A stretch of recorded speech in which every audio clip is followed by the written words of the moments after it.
સુરેન્દ્રનગરથી અમારા રિપોર્ટર તૃપ્તિ શાહ સાથે। ભાવનગરમાં હર્ષ ઉલ્લાસ સાથે વિવિધ વિસ્તારોમાં હોલિકા દહન કરવામાં આવ્યું। ભાવનગર શહેરના વિવિધ વિસ્તારોમાં પરંપરાગત રીતે હોળી દહન કરવામાં આવ્યું હતું। ધૂળેટીના પાવન પર્વની પૂર્વ સંધ્યાએ યોજાયેલા આ હોલિકા દહનના આ કાર્યક્રમમાં સ્થાનિક લોકો મોટી સંખ્યામાં જોડાયા હતા।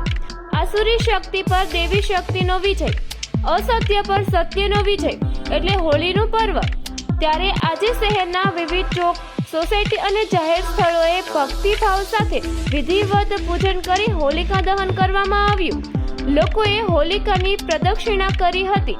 પોતાના બાળકોના સારા સ્વાસ્થ્ય માટે બહેનોએ બાળકો સાથે પણ હોળીની પ્રદક્ષિણા કરી, જ્યારે નવદંપતિ હોય સજોડ હોળીની પ્રદક્ષિણા કરી હતી।